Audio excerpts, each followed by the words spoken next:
So welcome to the 4.6 notes. So today we're going to add two other ways that you can prove congruency.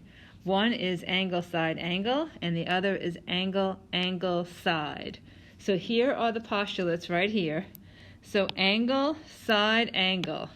When you do angle side angle, you have to have two angles and the included side. The included side means the side in between the two angles. So as long as you have this pattern, angle side angle, and then you can match it with another angle side angle, you can prove congruency. Okay, the second theorem is the angle angle side congruence theorem.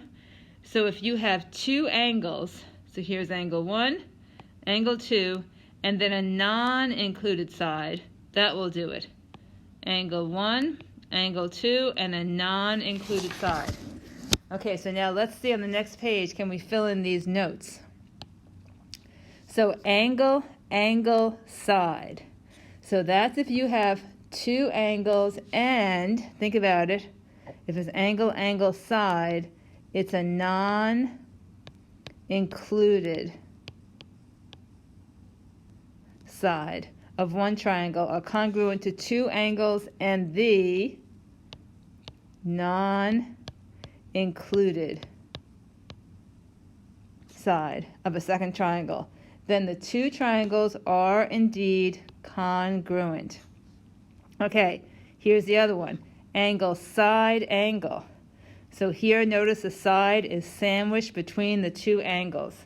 So if two angles and the included side of one triangle are congruent to two angles and the included side of a second triangle, then the two triangles are congruent. Okay, move on to the next page. Let's try some applications. So here's example 1. We have 3 pictures. So the first picture, what I see is that I can provide myself with additional information. So you want to definitely label your vertical angles congruent before you do any testing. So what do I have? Well, let's see. I'll change my color. I have angle, angle, side, right? Because I have an angle, and a side. And I have, on the other one, the same single, double, angle, angle, side. So I can prove these congruent by angle, angle, side. Okay, so now they want us to focus on these triangles right here, the ones that have the markings on them. So this guy and this guy. Now notice, all you have are angles. So you could prove that the angles are all equal, but that's not a way to prove congruency. So we would say not enough info. Okay, and that brings us to our last one on this page. So look at this one. What do you have? Here is the common side right here. That's reflexive property. That's common to both triangles. So I have single, side, double, which is angle, side, angle, single, side, double.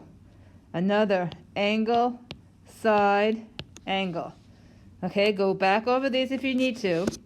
Let's go forward one more page. Okay, this is the last page of the notes. So can the triangles be proven congruent with the information given in the diagram? So let's look. The triangles they're talking about are these. Okay, this one here and this one here. So don't get confused by the diagram. Now I need to provide myself some additional information because I know I have vertical angles right there. So what do I have? If I start with the vertical angle, let me start circling things. Can't I have angle, angle, side, angle, angle, side, angle, angle, side? will be a way I can prove congruency of those two triangles that I've outlined. Okay, so I have no real information about the sides here. I only have angle, angle, angle, but that's not anything I can use to prove congruency. So I would have to say, not enough information. Okay, that brings us to the last one. So the triangles that they're speaking about are these guys here on the outside of the top half of this hexagon. These are the triangles they're talking about. Okay, so what do I have? Looks to me like I have a double angle, so angle, single angle, side, double, single, side. So that's another angle, angle, side. Okay, this completes the notes. So now you should be able to do the homework, which is on page 19 in your packet.